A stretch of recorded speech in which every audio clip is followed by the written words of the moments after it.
Wake up, Frankenstein! You have a visitor! You came. Well, thank God you came. I could not refuse a condemned man his last request. I'm grateful for that, Father. Although I wanted to. After all, you are known to be a convicted criminal at Diabolist. But those charges are lies. And also a bit of a git in general. Well, that part's true.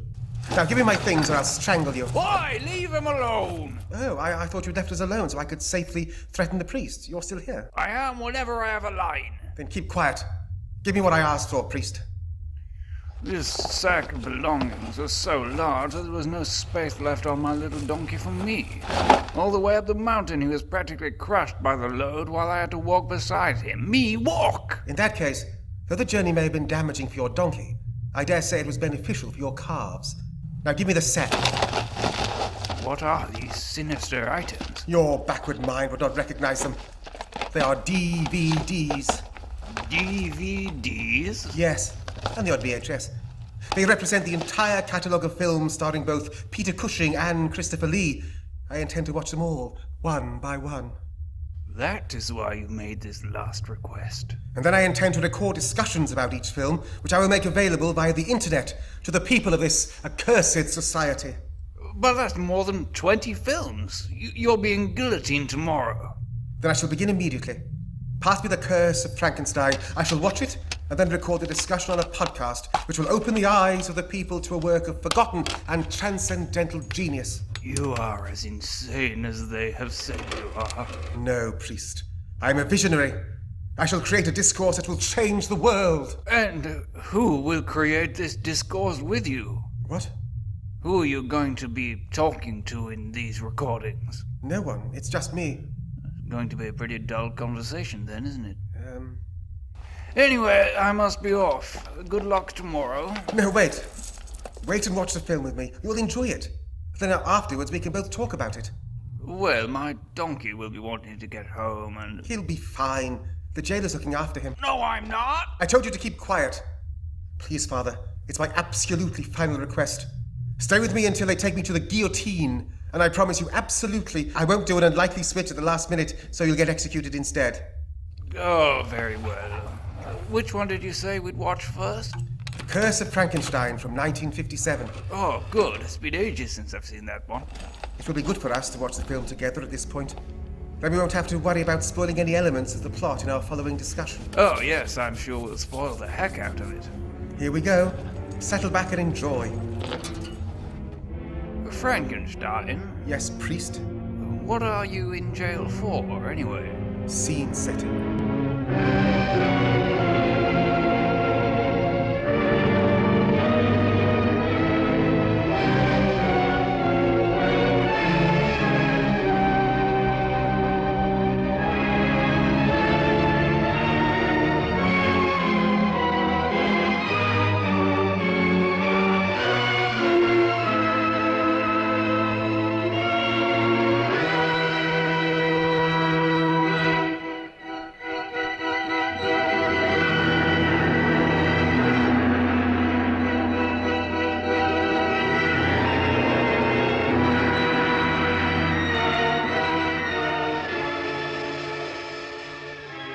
Hello, intrepid listener. Don't be afraid. As the music of James Bernard there fades slowly into the background, please feel welcome to the very first episode of the Lee Cushing Podcast. I am not Lee Cushing. And neither am I. I'm actually Howard. And I'm actually Dan. And this is the podcast which will celebrate and analyse each of the 24 films, mostly in the horror genre, to feature the legendary teaming of the great and much missed actors Peter Cushing and Christopher Lee. As well as this, each episode of the podcast will feature additional items allowing us to express a wider appreciation of the history and legacy of British horror cinema. And why is that, Howard? Because we love it. That we do. Actually, this podcast has been a project of ours for a little while, and we really began it with a discussion last year following the very sad passing of one of our heroes, Sir Christopher Lee. So, if you will, journey back with us to that time, May 2015, and a place called the Castle Hotel in Manchester, where Howard and I first discussed the legacy of Cushing and Lee and the film The Curse of Frankenstein, the first subject of our podcast.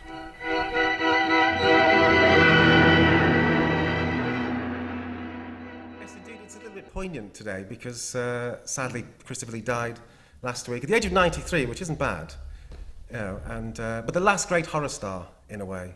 I was hoping he might make it to 100, to be honest. Yes, I'm sure he would hope for that as well, but... And I think he might be the only 93-year-old who died within 6 months of the release of his last big movie, which was The Hobbit.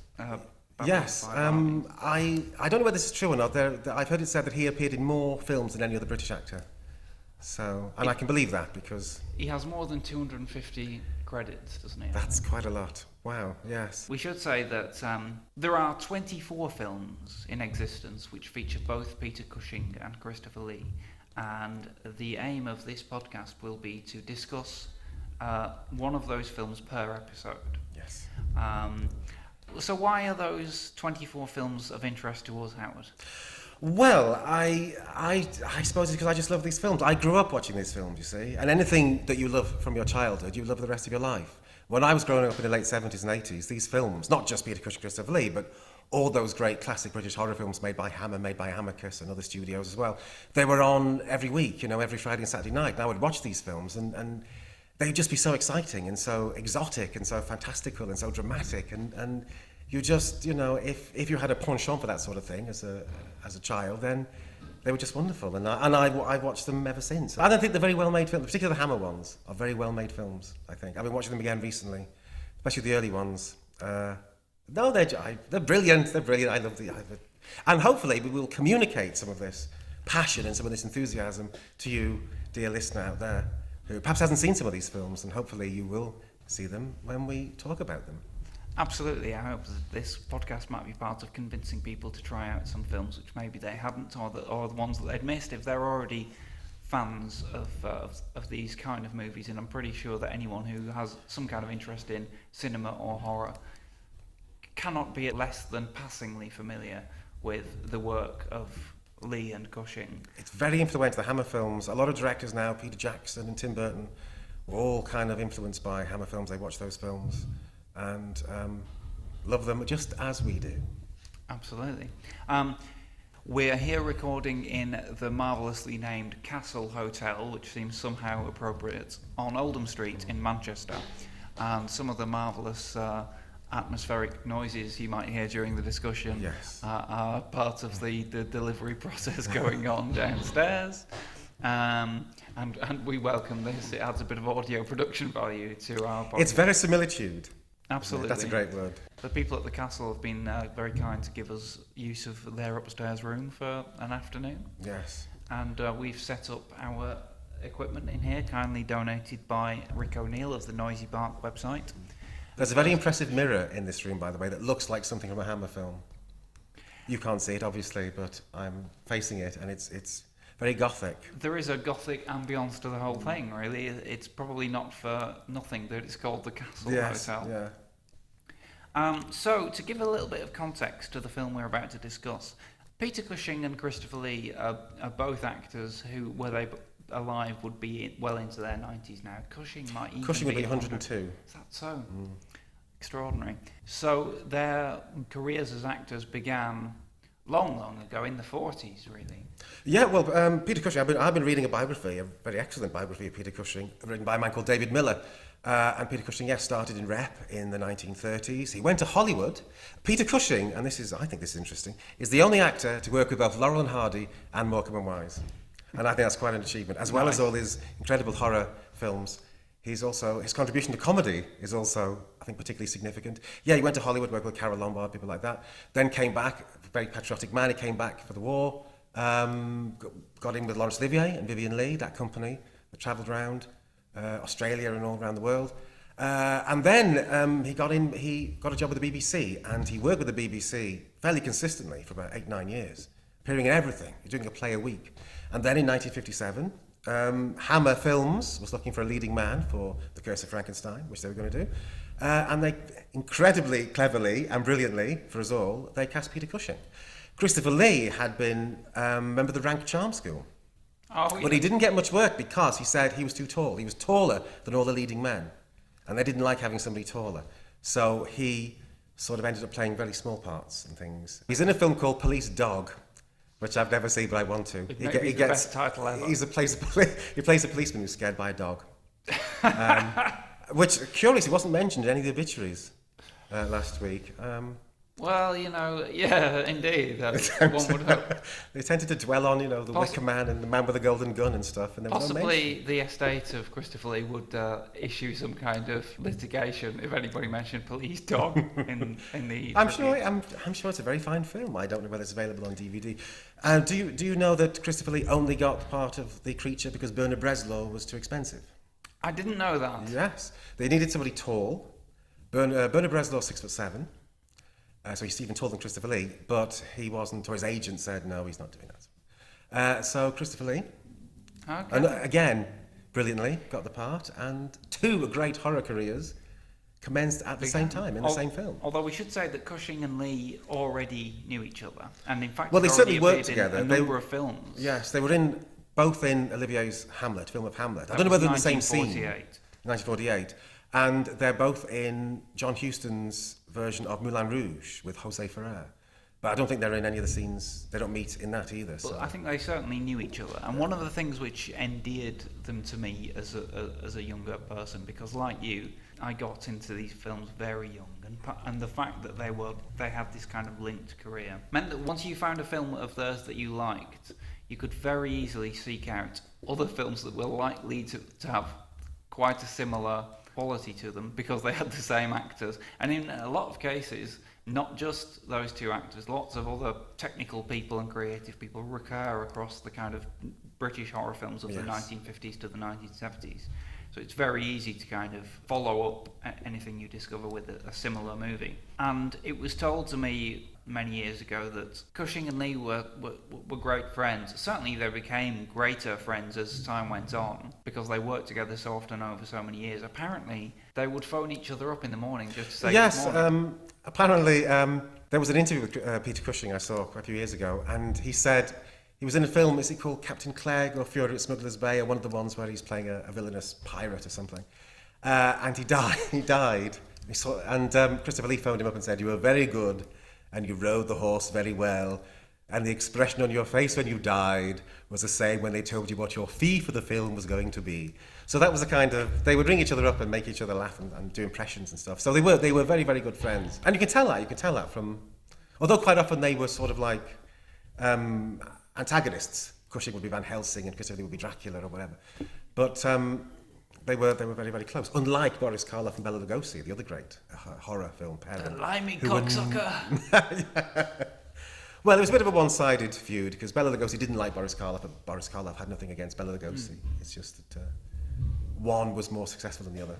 Whereas with Peter Cushing and Christopher Lee, Peter Cushing was the biggest star at the beginning, but then kind of after Dracula, Christopher Lee became a bigger star and always got top billing. So they'd both kind of been top dogs, so maybe that was... I think ultimately, in the longer term, Christopher Lee was the bigger box office name. I think he was. He had more of a crossover into Hollywood, and even around the world, international movie making, whereas Cushing wouldn't travel so much. Cushing didn't like going abroad. Also, I just think Christopher Lee played Dracula, and he's the best Dracula by far. And I think Dracula's a more attractive character.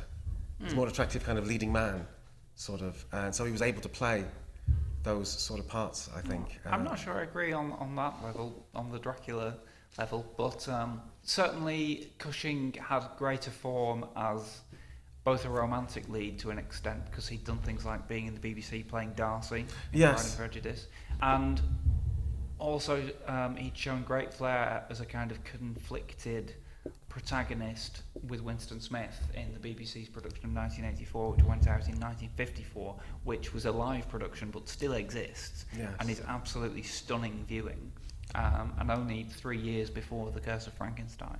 Well, it led on. I just think like Peter Cushing was older. So yes, he was a romantic lead in the 50s, but when Hammer really got going, he was perhaps a little bit too old to play a romantic lead, a conventional romantic lead.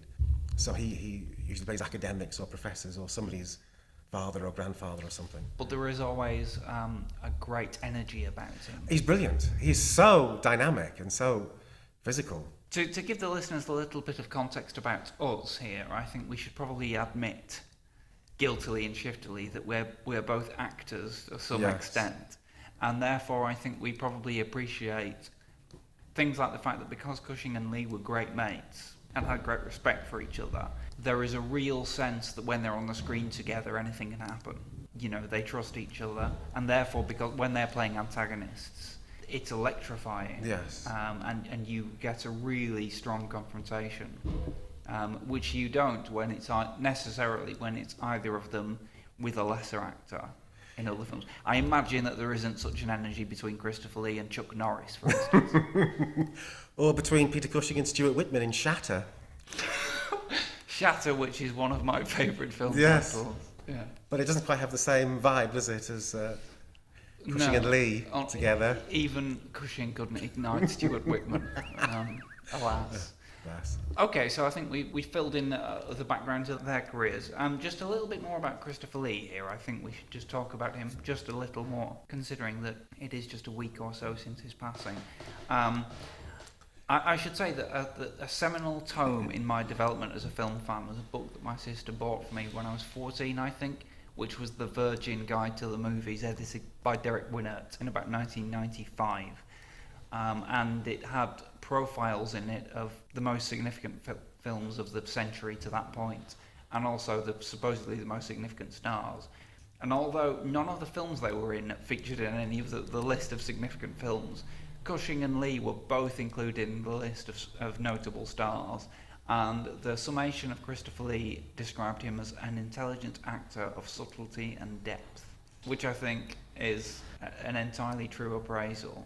An even better one, although kind of a backhanded compliment, but probably one that Christopher Lee might have appreciated, or maybe he wouldn't. But he was a kind of pragmatic sort of man to some degree, I think. Barry Norman wrote a piece about him a few years ago, which he'll probably be digging out now and republishing in something. It was in the Radio Times. Barry Norman described him as not a great actor, but an extremely competent one. Yes, that is a backhanded compliment, isn't it? I suppose it's. I suppose he was typecast, wasn't he? He was kind of typecast. There's a film called Jinnah, which everybody's talking about now, where he plays some kind of mystic or something. He plays Muhammad Ali Jinnah, the founder of Pakistan. Right. And the film was never released because lots of people in Pakistan objected to it and to his casting as a Westerner and a white man.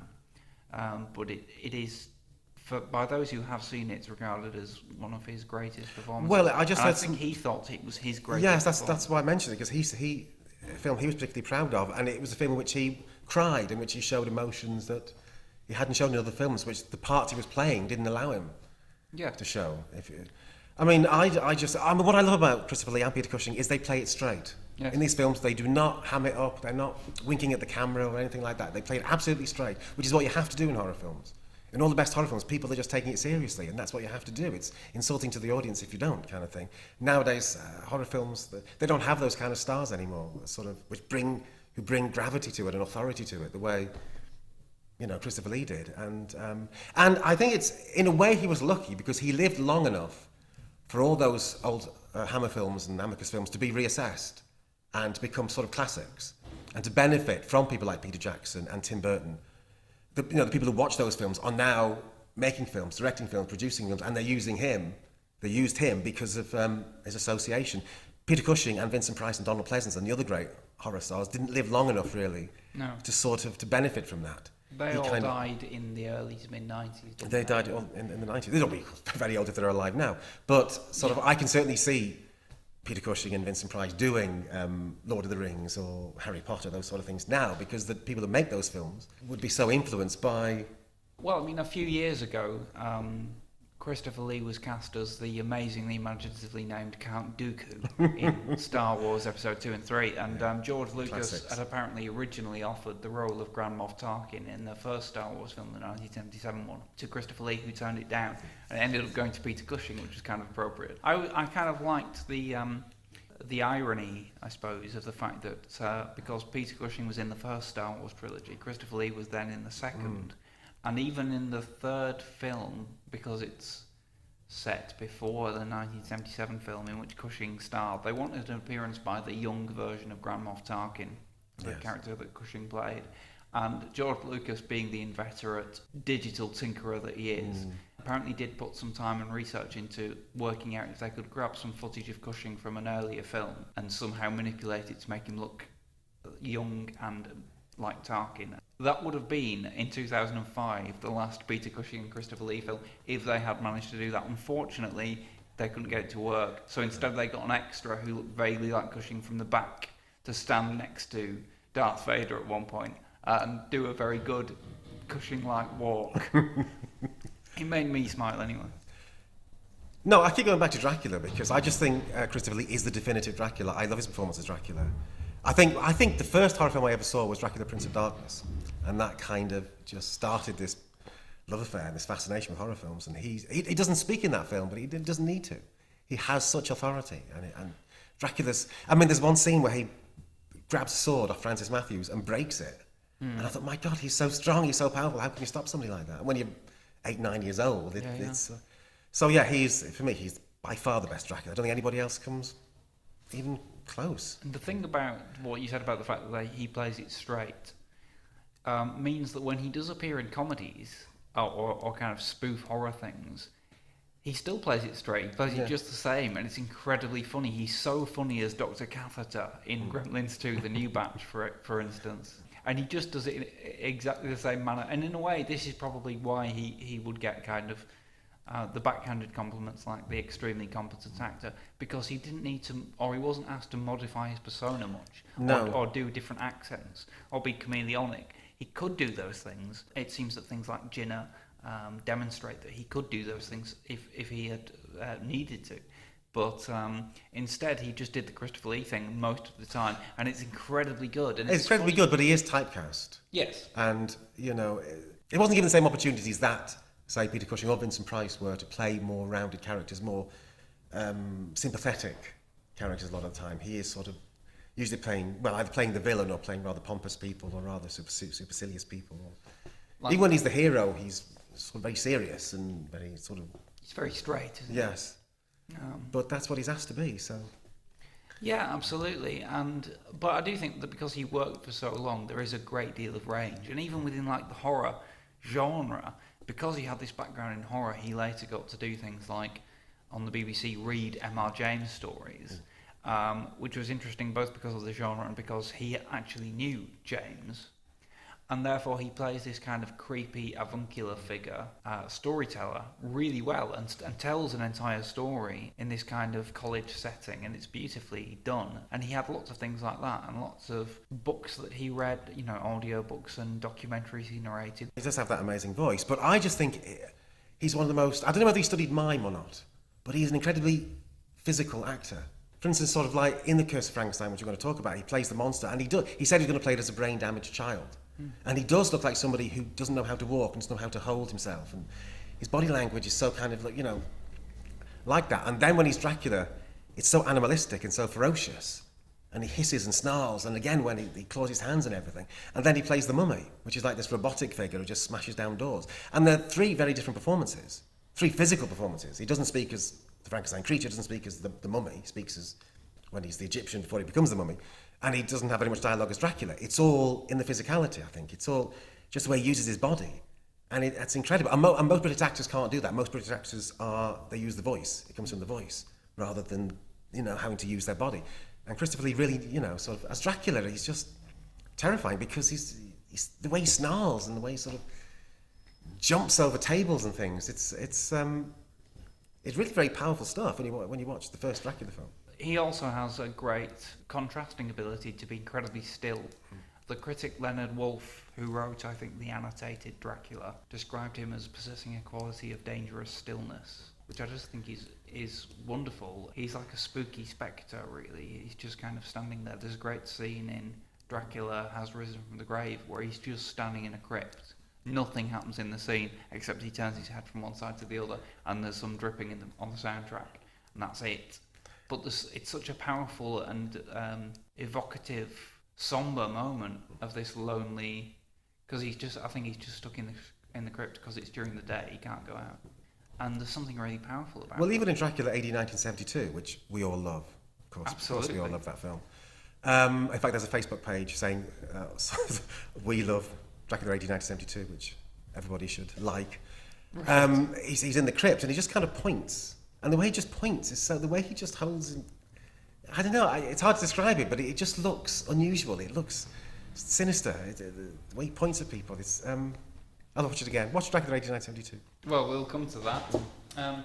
Okay, so in the 1950s, Hammer Productions in Britain had moved into the area of horror very successfully. In 1955, they bought the rights very cheaply to remake a popular BBC TV serial, The Quatermass Experiment, and turned it into a film called The Quatermass Experiment because it had an X certificate. With an X, not E, just X. Experiment. That's what I meant.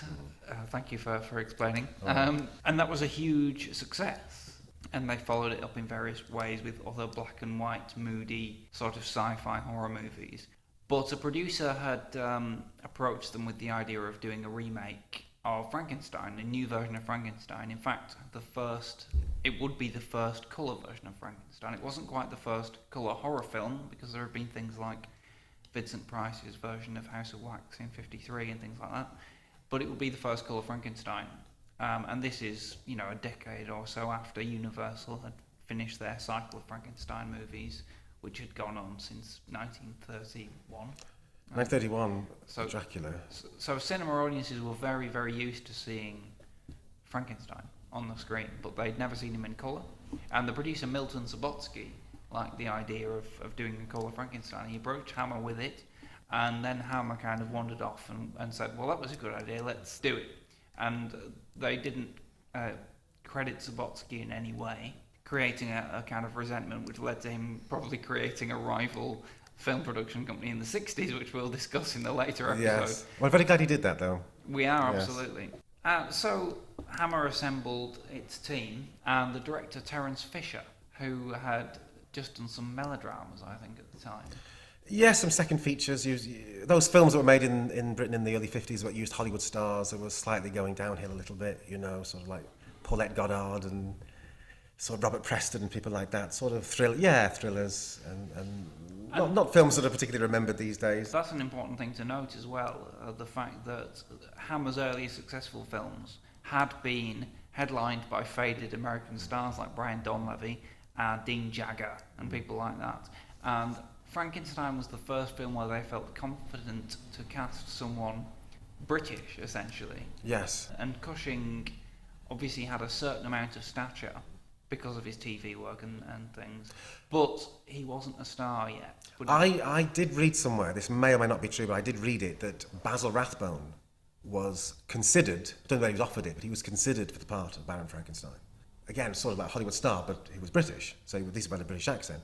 But they were sort of thinking about a Hollywood star. But then I just think they made the decision, why import, a star? Let's make our own stars, which they did. Peter Cushing, yes, he was famous from being on in lots of BBC TV plays. He was quite well known, but he wasn't a film star as such. But they cast him in the lead, and he became a star.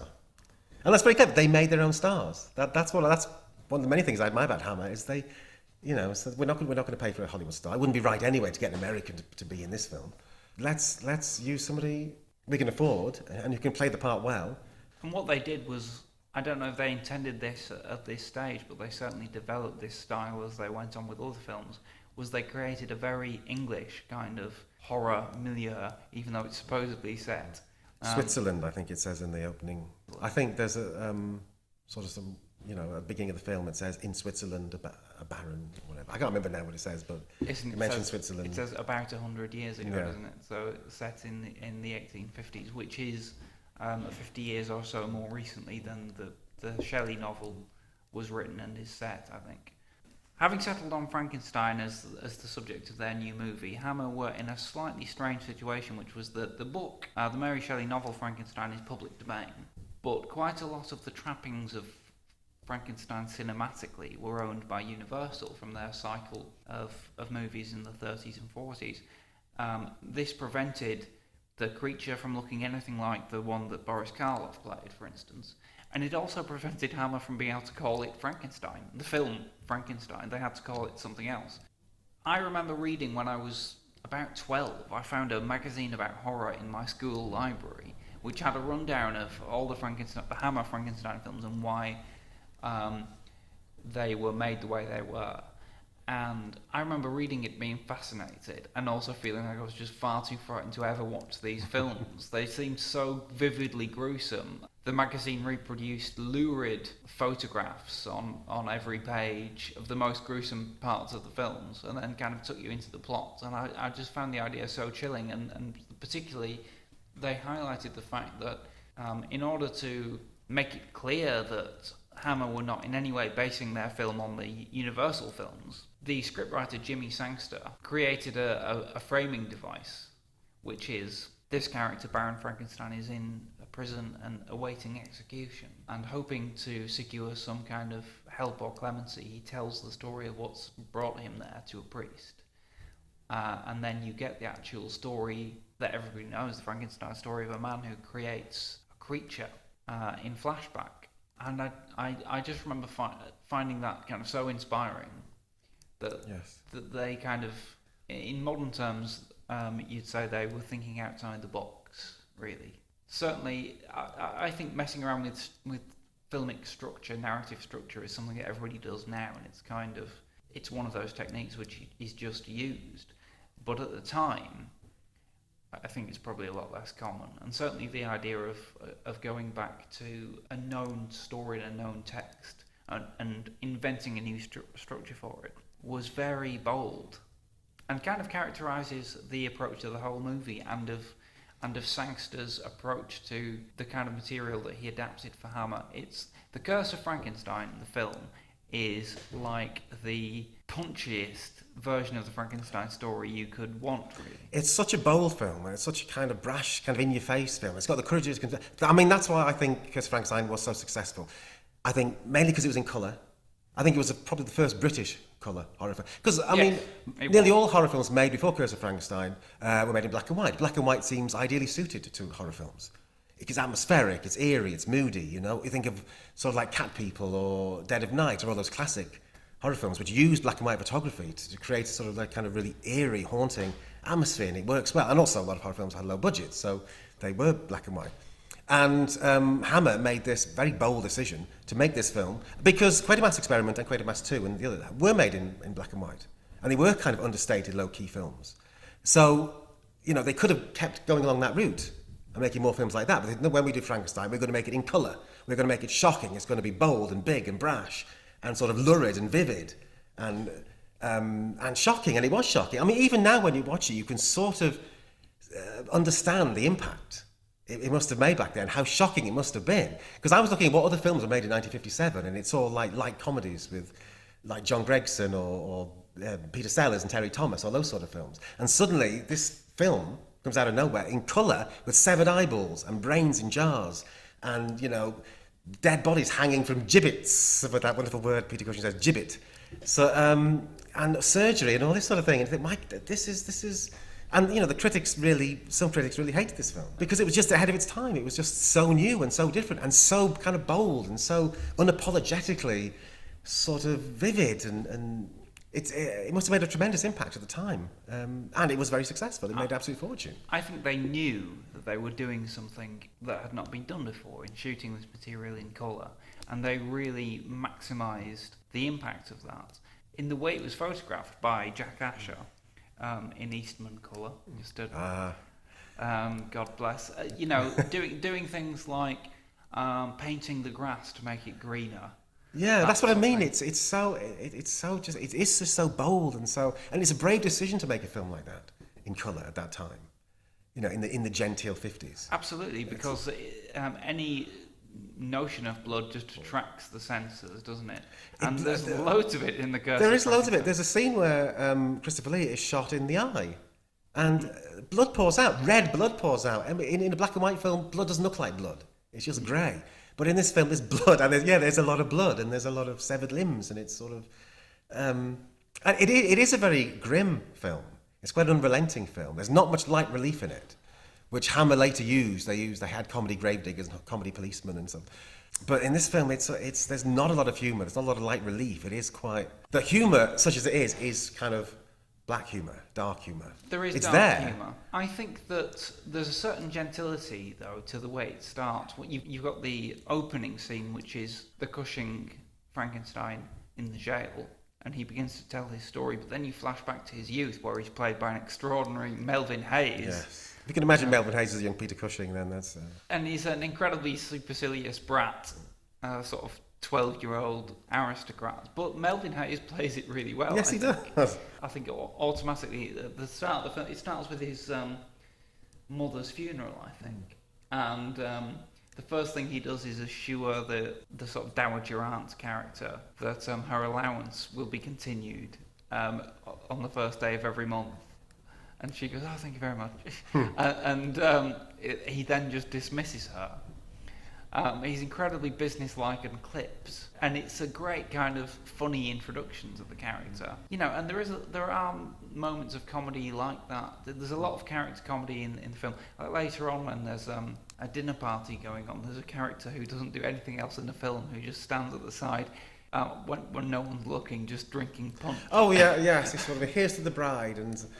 Until his wife tells him off. Yeah, there is some humour, but there's not as much as it is. I think it's quite a grim film. It's a grim and horrifying story, and what's wonderful about it is that you could feel the sense of doom growing in it.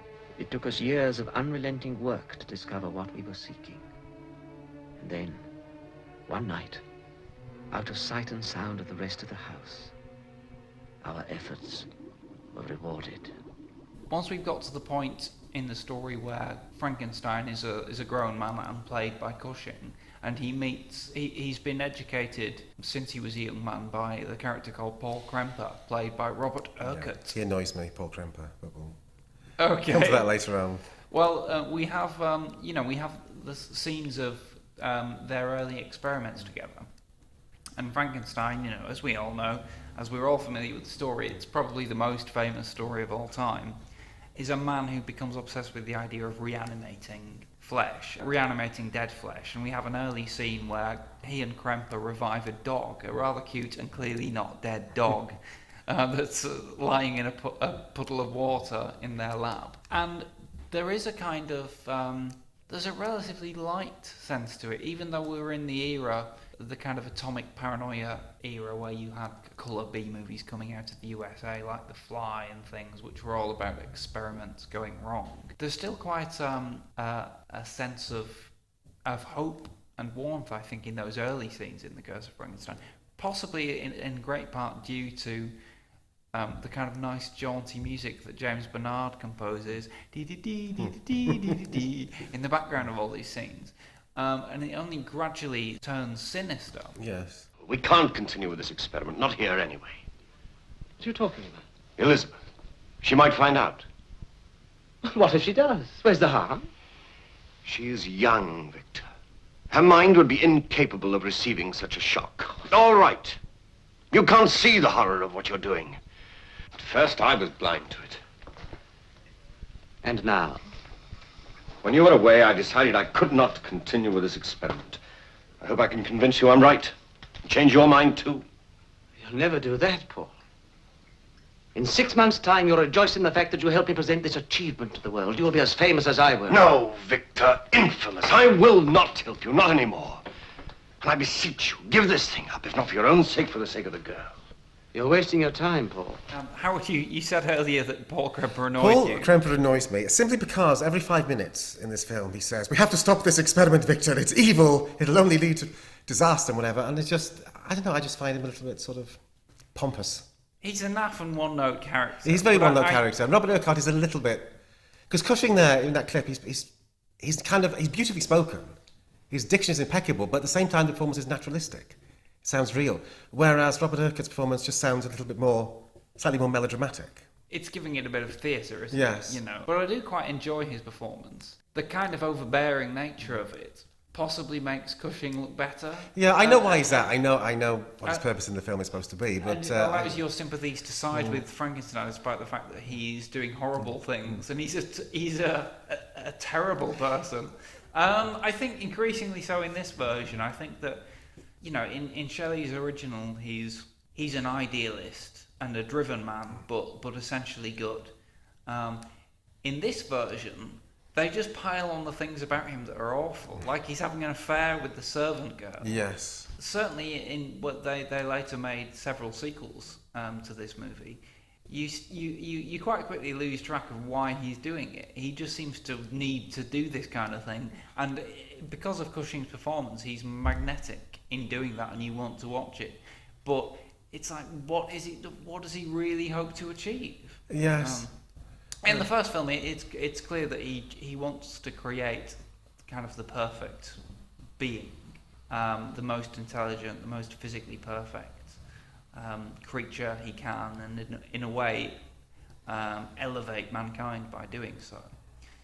But the lengths, firstly, he goes to very strange lengths to get there, and secondly, soon doing it seems to become more important than the results that he initially... Well, doing it, sort of getting one over on the people who are trying to stop him doing it, seems to be one of the motivating factors, just to prove that he can do it, sort of in the later films, not in this one. Now, Professor. Dear, oh dear, your hospitality is too generous, my dear Baron. On the contrary, Professor Bernstein, it is we who are in your debt. When Victor told me that you had accepted our invitation, I was overjoyed. You honor me, Miss Elizabeth. Not only overjoyed because you were to stay with us, but because your presence at dinner tonight would ensure my Victor's presence. Elizabeth thinks I spend too much time in my laboratory. He's locked in his old laboratory for hours on end, Professor. He doesn't eat and he doesn't sleep. I, for one, think the world would be a far, far better place without research. At least, my world would be. She may be right, Baron. One can spend too much of one's life locked in stuffy rooms, seeking out obscure truths, searching, researching, until one is too old to enjoy life. In the middle of the film, Frankenstein invites his old tutor, Professor Waldman, to dinner at his house with Elizabeth. Unbeknown to Elizabeth, who spends almost the entire film having no knowledge of what Frankenstein is doing. Frankenstein's real reason for wanting Professor Waldman to come round is so that he can kill him and use his brain for his creature. We have this strangely tender scene with Professor Waldman played by an actor called Paul Hartmuth. I think that's how you say it, yes. And you can sort of sense Jimmy Sangster laughing at the old bugger who doesn't realise that he's about to be horribly murdered. But I think it's very effective because he's so lovable. And it's extraordinary, really, that Cushing's character is able to then coldly murder him and yet retain our sympathy. I would like to show you a painting just before you retire. It's this one at the top of the staircase here. It was purchased by my father and illustrates one of the early operations. If you step back a little, you'll see it better. Look out, Professor, look out! So in that scene, when Frankenstein pushes Professor Waldman to his death through the banister very dramatically, there's an extraordinary piece of stunt work on the part of whoever is the stuntman playing Professor Waldman at that last moment, who seems to dive onto his own head. This is one of the reasons why this scene fascinated me, because a long time I didn't know how they did it. Right. Because it's not a dummy, it's a stuntman hitting the ground. And you think, hitting the ground head first. How on earth did they do that? And then I read they put a mattress or something, or a trampoline or something soft underneath the floor, so he's hitting something soft. But it looks, and again, it's like they don't use a dummy. This is Hammer like going for it and being bold and being brash and being, it's a man falling off, hitting the ground, and it looks so much better than if they just used a dummy or if they just cut to... I have to say, unfortunately, Hammer were not so strict in later movies of not using dummies when they throw characters down things. But you're absolutely right. It looks incredible, and it's so shocking. And then it leads, following Waldman's funeral, we have a Frankenstein going to the crypt and breaking into the coffin and removing the brain, which leads to possibly my favourite scene in the film, where Kremper confronts him while he's doing that, and they have a tussle over the glass jar which Frankenstein has just put the brain into, and it smashes. You see, Paul Kremper's done it again. He's ruined it again, for goodness sake. It's all going to be fine. It's all Kremper's fault. When Frankenstein is on the verge of supposedly revive the creature, he's interrupted, and the creature is kind of left on its own on the table, starting to come round, and you see its hands start to twitch. So then when Frankenstein returns to the lab, he finds that the creature is on its feet and tears the bandages from its face, and there's a crash zoom into Christopher Lee's hideously scarred visage. That's the classic scene, isn't it? And a scene that is still really powerful today, partly because of the speed with which the camera zooms in and the speed with which he tears the bandages off, and of course they achieved that by undercranking the clockwork camera, which means that they didn't wind it up quite enough to run the film at the normal speed. So the film was going through the camera slower than usual, so that when it's played back, the reactions look faster.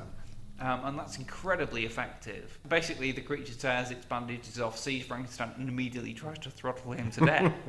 in a bit of subtle Jimmy Sangster writing there. To compare it with Boris Karloff's creature is a much more stylized, much more kind of lyrical take on the character. Whereas in the Hammer film, Christopher Lee is what a dead body would look like if you brought it back to life. It's like the real version. That's what it would be like, with all sort of bloody and hideous and everything. And Christopher Lee's not really given the same opportunities as Karloff is in the first film to be sympathetic and to be the victim sort of thing. He is mainly just stomping. He does the best he can, sort of with it, but he's not really given the same opportunity to sort of portray the anguish and the suffering and the torment of the creature. He's much more sort of like just the monster.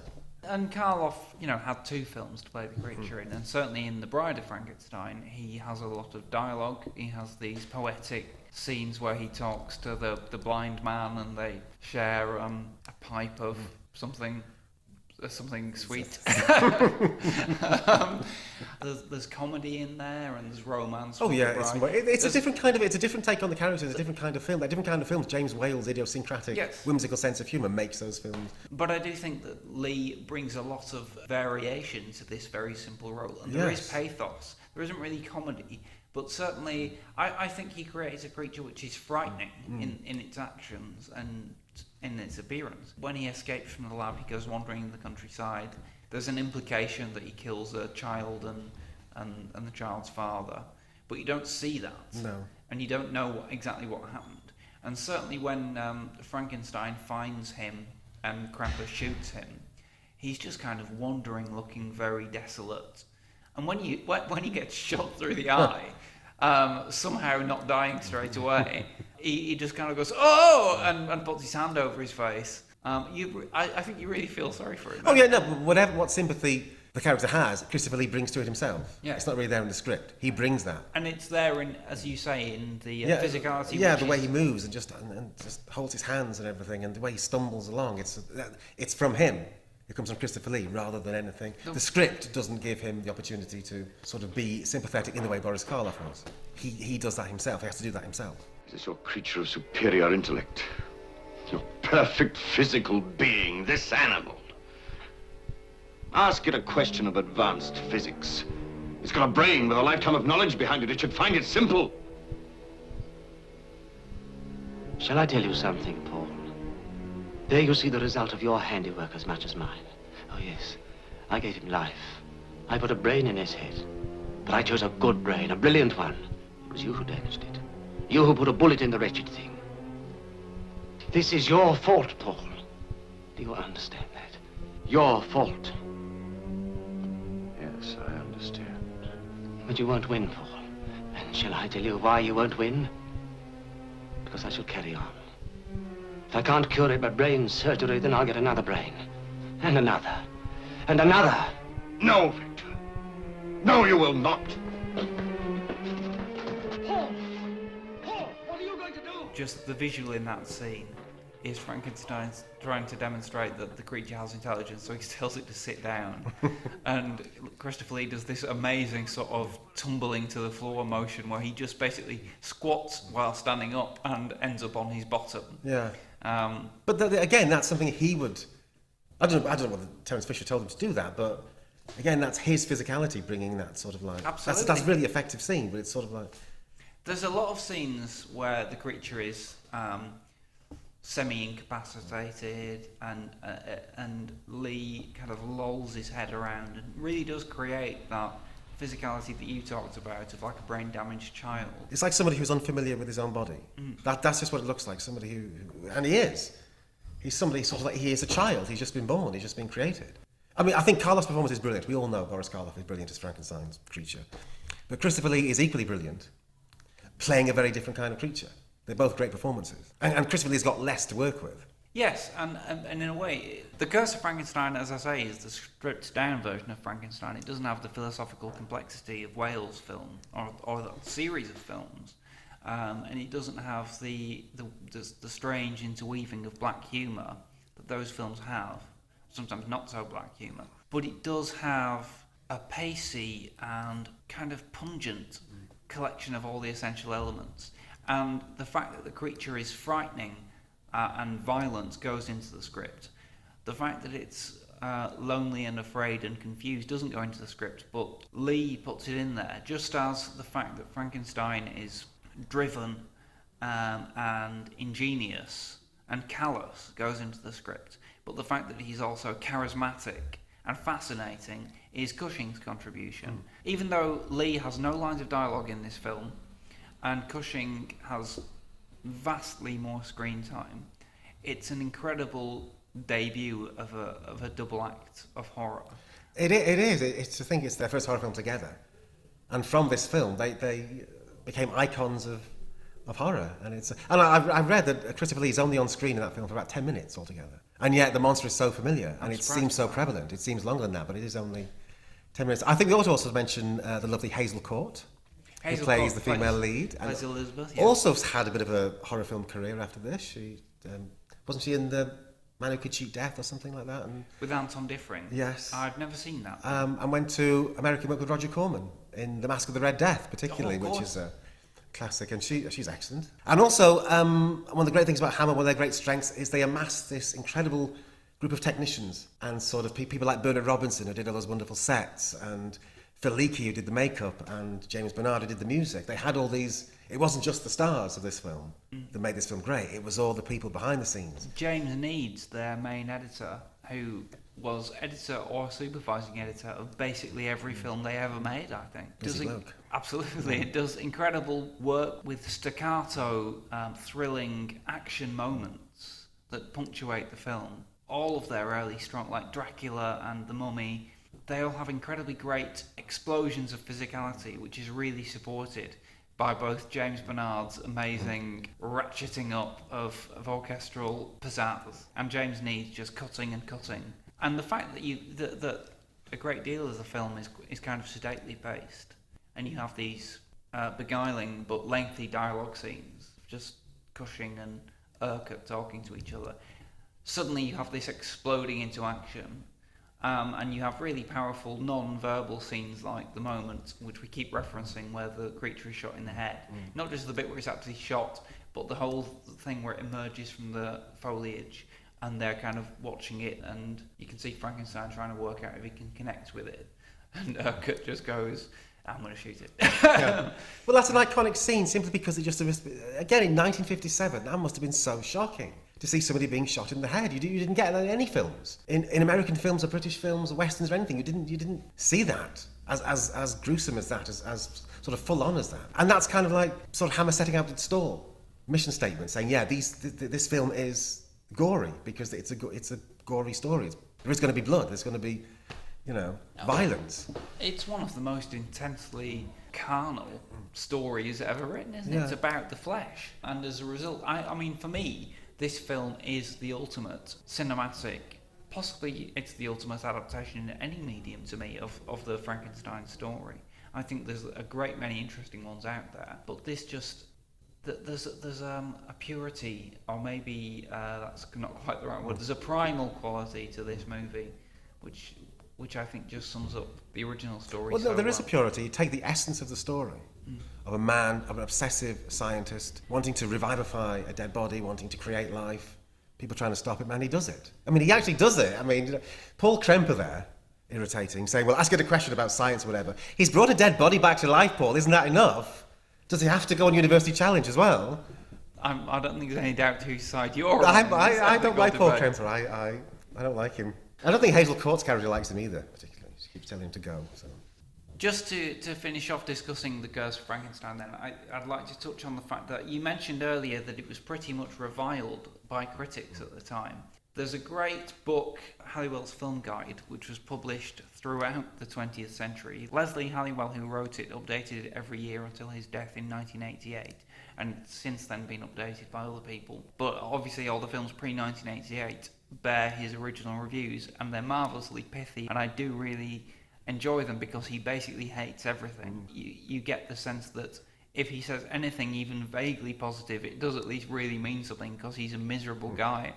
And his review of The Curse of Frankenstein said it started the trend towards graphic horror from which we have all suffered since, and allowed Hammer Studios to embark upon a 20-year career of charnelry, but it did have a gruesome sense of style. I think he gives it 2 stars out of 4, which in Halliwell's brain almost nothing gets 4 stars. So 2 is pretty much as good as it gets. And he did highlight Cushing and Lee for their great performances. What's the other quote that you hate, the C.J. Lejeune? Well, there was a critical C.A. Lejeune, who was a woman, and she said this film was one of the most disgusting films she'd ever seen in her life, and there's only 2 films that revolted her more, which I would like to know what those 2 films are, because I want to see them. But that would be the reaction. In the same year that films like Doctor at Large came out and stuff like that, suddenly there's this... So in a way, although obviously I don't agree with it, I can understand why some people would have this reaction to it, because it is such a shocking film. They were just kind of unprepared for it. Even Quatermass Experiment doesn't have this same... It's quite a shocking film, but it's a lot more low-key, it's a lot more understated and underplayed. It's black and white, so... You know, you don't see blood, and you don't see, you're seeing brains, you're seeing eyeballs in this film. Like, it must have been sort of like, for a British film to be doing that, must have been so, that's what we do. The reason I love this film is because it began this 20 years of charnelry that Leslie Halliwell talks about. For us, that's a great thing that we've Absolutely. That's why it's an important film, because it's the first proper Gothic Hammer horror film. It started the horror careers of Peter Cushing, Christopher Lee, and Terence Fisher and Bernard Robinson and all these people. But it's also a great film because it's got such a great script, and it's just extremely well made. And like you say, the Baron, Victor Frankenstein, he murders 2 people, he does terrible things, and yet you're on his side. You want him to succeed. He's sympathetic, whereas the ostensible hero of the film, the Robert Urquhart character, who's trying to stop all this, basically is doing the right thing. He's the goodie.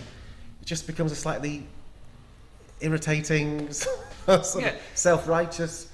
No, I mean, I think as I say, I enjoy Urquhart's performance, but you never would want the film to be just about him. No. He's only there really to direct your attention to Frankenstein, and because Cushing's character needs an adversary really to come out with his great put-downs to, and to just bristle against. And the moment when he explodes in fury when Crember smashes the glass jar with the brain in it and says, "If you've damaged it, and there's that moment when you think, yes, he's driven, yes, he's callous, yes, he's in some ways a swine actually, but there's actually a moment there of manic, demonic insanity really, where you think this guy's really capable of anything. Well, that's a great thing about Cushing, isn't it? Because he is beautifully spoken, his diction is impeccable, his costume, the velvet smoking jacket, he looks immaculate, and yet behind all that is this passion, is this sort of fanaticism, is this mania,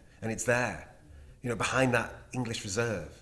That's what's fascinating to me as an actor, why it's there. Okay, so at one time he's very English, very restrained, and at the same time there's this sort of real passion and real sort of obsession.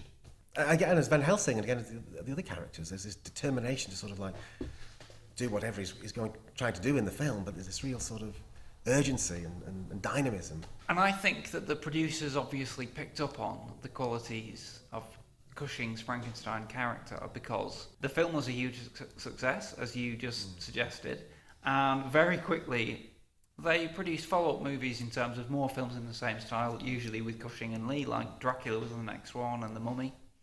But they also very quickly made a full sequel to The Curse of Frankenstein called The Revenge of Frankenstein, in which the returning star is not the creature played by Lee, but the creator played by Cushing. No spoilers, but the fate which awaits him at the end of The Curse of Frankenstein doesn't seem to quite take. And he relocates, changes his name ingeniously, I think, to Dr. Stein. and creates a new creature. And ironically... And so concludes, albeit tantalisingly mid-sentence, our discussion of The Curse of Frankenstein. We did go on to discuss the many various and weird sequels to the movie, so if you'd like to hear this full discussion, that is available for download as a podcast extra from noisybark.com. However, now it's time for...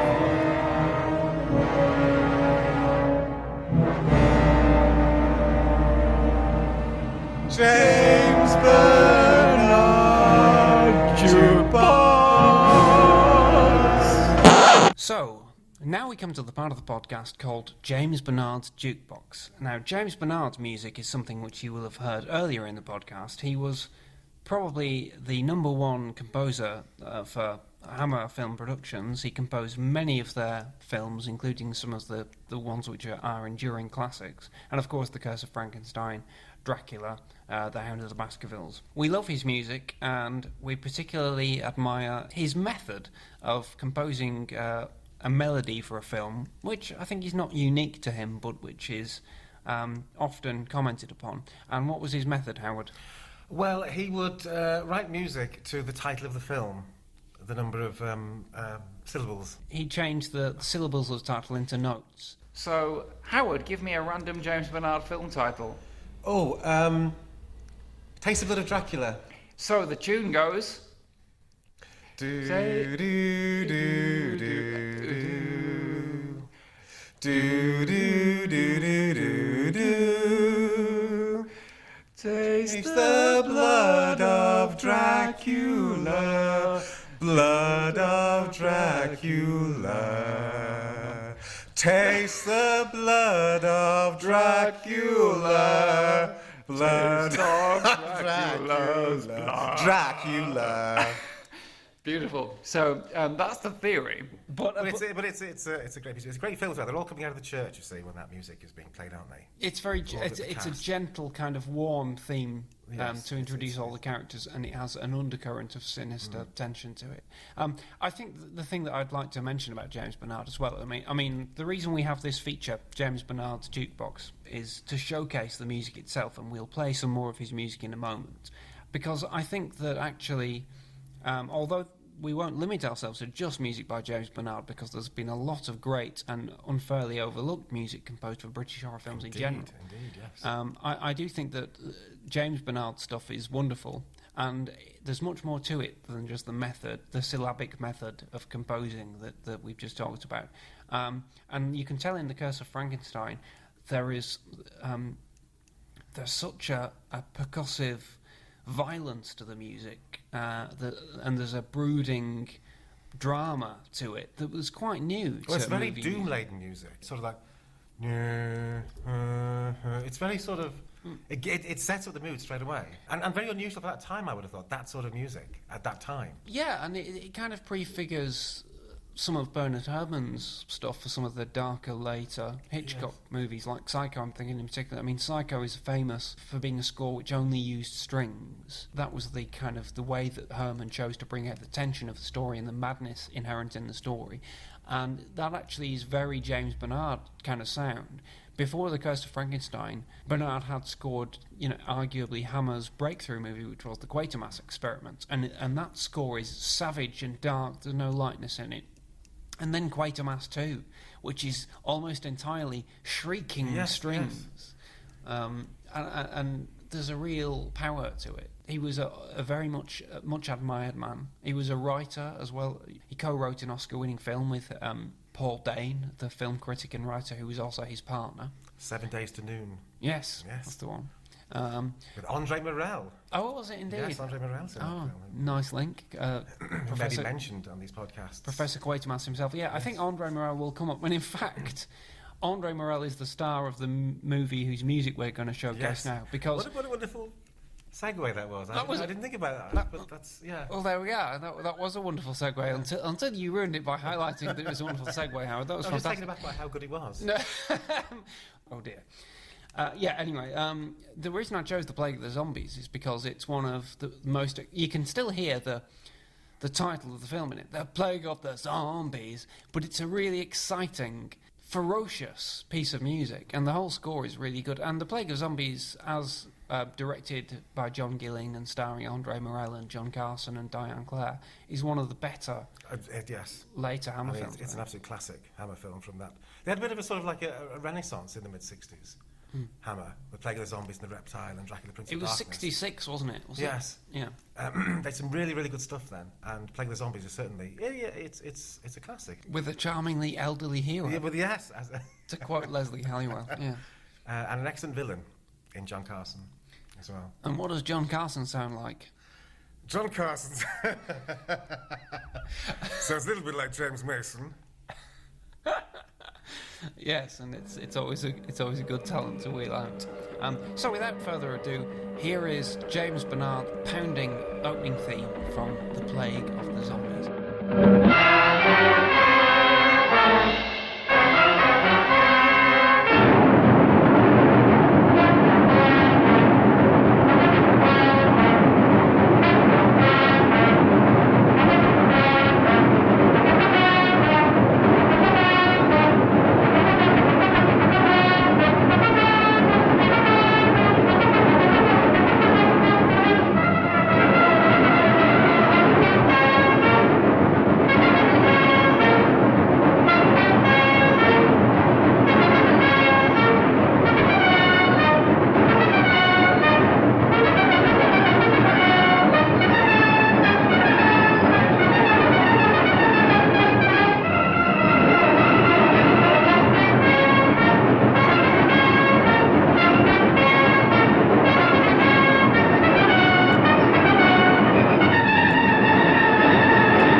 So, The Bag of Death is a part of the podcast which we've ripped off rather affectionately from a randomly themed Doctor Who podcast called The Memory Cheats, in which every episode they choose a different episode at random and speak of it.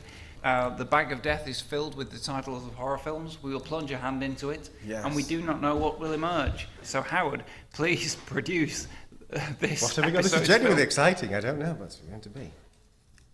The Ghoul! The Ghoul! The Ghoul! Superb. Oh, I'm glad you picked The Ghoul. 1974 is The Ghoul, a Tyburn production directed by Freddie Francis. Tyburn was a company started by Freddie Francis' son Kevin, whose aim was to recreate the style of the glory days of Hammer, because by the early to mid 70s, Hammer was on the wane, really, and its style was going out of fashion. Whether Tyburn's films really captured the quality of Hammer is up for debate. What do we think about The Ghoul? Well, I have a soft spot for The Ghoul. It's not as good as a Hammer film, a classic Hammer film. But I like it simply because it's one of the very first horror films I saw. And back in the very early 80s, BBC Two began showing horror double bills every, I think, Saturday night. And the first double bill, and it was actually on the front cover of the Radio Times, which is what was particularly exciting. That's how important horror films were back in those days. And it was Night of the Demon, which we may talk about on another occasion, and The Ghoul. And there was a really terrible picture of Peter Cushing that looked nothing like Peter Cushing on the front cover of the Radio Times. And so we at school were all very excited about this, because we all loved horror films. I think we all enjoyed it. I think we were all a little bit disappointed by The Ghoul himself when he was finally revealed at the end. I won't spoil it too much. There is a ghoul in it. And this was when Peter Cushing was sort of, after his wife tragically had died, so he was not in a particularly good place, perhaps emotionally, and he was just sort of... And he plays a lonely man mourning the loss of his wife, doesn't he? He holds dear a photograph of his wife in a frame, which is actually a photograph of Peter Cushing's real wife, Helen. Yes. And the scene where he picks it up and starts talking about his memories of her is really quite wrenching emotionally. It is. It's almost too kind of emotionally affecting to be in the film. The film can't quite support that sort of... The film is a fairly sort of standard horror film about people being murdered. It's sort of a bit like Psycho, actually. It's got the plot of Psycho, in a sense. Well, yes, I keep mentioning critics that Dave Golder in SFX magazine rather wonderfully summed up The Ghoul as being a little bit predictable, and that the title gave away what was going on. He said, "It's as if Psycho had been called Knife-Wielding Crossdresser." That's interesting. But I always say, if you like that sort of thing, if you like that sort of film, I think it's very well done. Yeah. John Hurt's in it as a sort of crazed gardener. Yeah, we should say that when we say it's similar to Psycho, it has it's innocent characters through a series of plot developments, which I can't really remember, find their way at this old creepy house in which Peter Cushing lives, and there's something nasty elsewhere in the house. And various characters are killed. Yes, a character's killed that you might not think is going to be killed. Sort of like... And it does have quite a nice cast, as you say. John Hurt, a very young John Hurt, as the groundskeeper, is an interesting presence, and also Stuart Bevan and Alexandra Bastida from the TV series The Champions, which was big in the late 60s. Yes, and Gwen Watford, who's in Taste Blood of Dracula as well. So there's a certain Hammer element to it, definitely. I mean, a lot of Hammer people are involved. It's just not quite. It just again looks a little bit low budget, a little bit sort of reduced. It's a bit staid for the time as well, yes. I think, isn't it? I think it's one for the fans. If you like Cushing and you like the Hammer mode, you'll probably be quite intrigued to watch The Ghoul. I have a soft spot for it, mainly because it was on so often when I was very young, and I watched it a lot, and it was always a film I enjoyed then. There's a companion piece called Legend of the Werewolf, which is another film made by the same studio around about the same time. Again, it's sort of trying to appropriate the Hammer style, not quite lacking the resources to do it properly, lacking the grandeur of the Hammer films, and the professionalism in a way. They do look a little bit sort of... I think the most interesting thing about The Ghoul is isn't it set in the late 1920s? Yes. And you get the feeling that if Hammer had done it in their glory days, they probably would have created something of the 1920s in a quite opulent way, whereas in The Ghoul it's more or less down to a nice car, isn't it? Yes, there's it's a very, very nice car. Yeah, there's two nice cars. Yeah. I mean, I admire them for trying to keep that tradition going at a time when it was unfashionable, at a time when it came out more or less the same time as the Texas Chainsaw Massacre. And that's the way horror's going in the 70s, and they're still trying to make something a little bit more romantic, a little bit more old-fashioned, a little bit more sort of in the traditional style. And I enjoy it. I think it's a little bit slow, but I think it's entertaining. Got it on tape somewhere, I think. Maybe I should seek it out. But it's not available on DVD. Oh, okay. The producer's not allowed it to be released. That's something. Right. It's on that thing with Tube and You in the title, on this newfangled internet thing. Is it really? Well, I do think it's worth checking out because I do remember Cushing's performance being particularly strong. They always are, but this one's particularly near the knuckle, and moving for that reason. Yes, it is. His performance is very moving. There's an extraordinary, explosive moment near the end, which I won't say anything more about. But yeah, I think in summary, points for effort. Strong Cushing performance for me. The Bag of Death. So we're coming to the end of the first episode of the Lee Cushing podcast now, and just a few things that we'd like to do to wrap up the show. One of the things is give a mention to the lovely people who do not pay us any money at all, or have anything to do with us, or even know we exist. The people at the Horror Channel. We like them.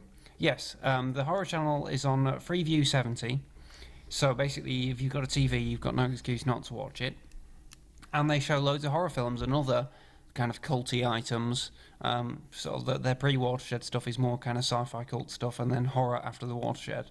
But they do show a lot of these movies that we love, classic and sometimes quite obscure British horror films, which deserve to be reappraised, I'd say. And so, Howard, what's coming up? Well, there's a film I'm particularly fond of called And Soon the Darkness.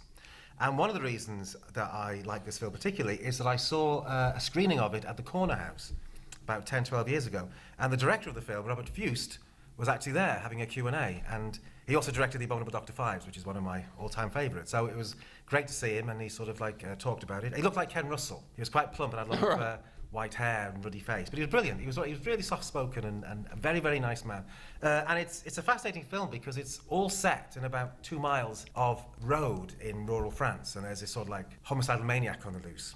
And these 2 cyclists, played by Pamela Franklin and Michelle Detrice, are cycling through, and they get sort of like menaced by the killer. And it's a bit of a whodunit. The person you think it isn't. So, hope that hasn't given too much away. But anyway, Michelle Detrice is wearing these white shorts, and she looks absolutely gorgeous. I know everybody thinks of her as Betty Spencer from Some Others Do Have Them, but in this film, she's very different, and she's stunning, really, especially when she's riding her bike. So, if you want to watch it, it's really great.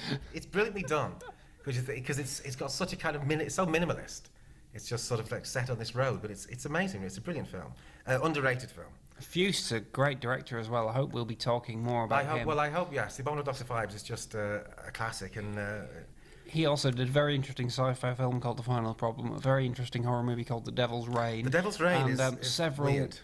Yeah, it is weird. And several episodes of The Avengers and stuff like that. Yes, he did a lot of The Avengers. He was a designer before he was a director, and he's got a very interesting visual sense. And I think he's no longer with us, but it was great to see him, and it was fascinating. And also coming up is Island of Terror, which I watched again recently, and it's brilliant. I've never seen that one either. In its kind of low budget way, it's absolutely brilliant. Peter Cushing, bless him, and Edward Judd are these 2 scientists who go to an island to investigate all these dead bodies that have been found, and all the bones has been kind of removed from the body, and it's just like flesh.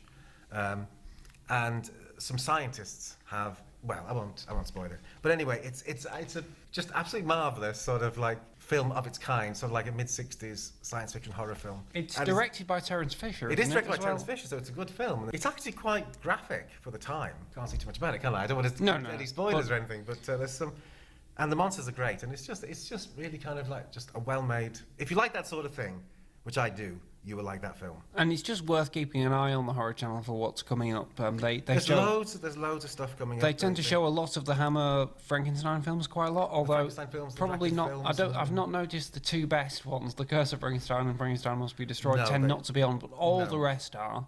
There are 1 or 2 things that they don't show. Occasionally they show a lot of Amicus films and things like Dr. Terror's House of Horrors, and that's a film that's particularly special to me and brings me to what I'd like to say just before we round up this podcast completely. I think it's nice if we think of people we'd like to dedicate the podcast to, and for the first episode I would like to dedicate it to my sister Maureen, who frankly put me on the train that has brought me here by introducing me to old horror movies when I was probably old enough to be ashamed of being scared. I think I was about 14 when she made me watch Dr. Terror's House of Horrors. That was pretty much my first horror movie, and one which has a very special place in my heart. And in fact, because it does feature both Peter Cushing and Christopher Lee, it's the film that we'll be discussing in the 2nd episode of this here podcast. Excellent. And something else I'd just like to quickly say before we go is a thank you to the inspiration given by the various podcasts which I've been listening to in the last couple of years when I've got into podcasts, which have made me want to produce my own, as well as giving me hours of free entertainment, which have helped me especially get through lots of sessions at the gym, which I've had to do for my physiotherapy. If you're into movies, especially cult movies, you might enjoy some of them, such as the Now Playing podcast, or the Greatest Movie Ever podcast. And if you're into other cult items like British TV sci-fi, like I am, you might enjoy the Doctor Who podcasts, such as the Verity podcast, Radio Free Scaro, The Memory Cheats, or Reality Bomb, or the Blake 7 podcast called Down and Safe. These are all great, fun, interesting, informative podcasts, and we'll put links to all of them on our show page at our host website, noisybark.com. So, having said that, I think that's the end of this first episode of the podcast. Thank you so much for listening. If you have got to the end, we've really enjoyed it, so we hope you have too. Yes, we have really enjoyed it. I hope you've enjoyed listening to us talking, and there'll be another one in a month's time. There will, so join us for that one. And it's important for me to say, don't have nightmares, but if you do, make sure you make them into movies. Thank you very much. Bye.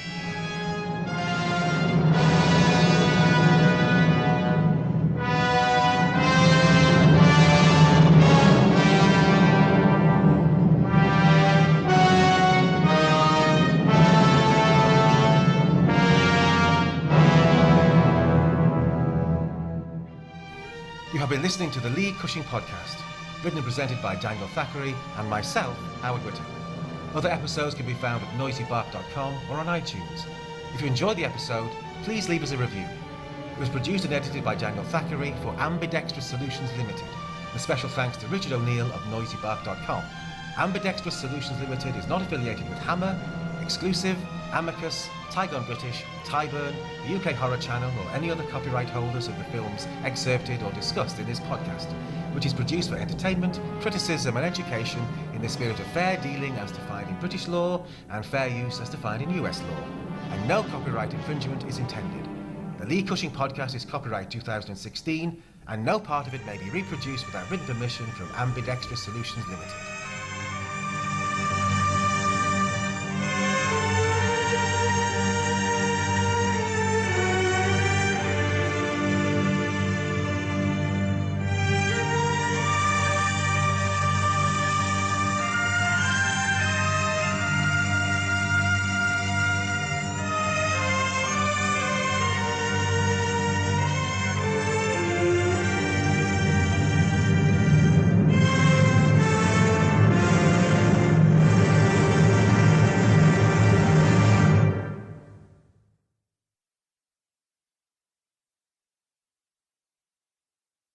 That's lovely. Okay, that's great. But just because I thought a good one, an alternative, is just you in either your Tom Baker or James Mason voice, just going, the bag of death, and we'll put it over some scary music. So do you mind just doing that? I'll do James Mason. The bag of death. The bag of death. And one more, please. The bag of death.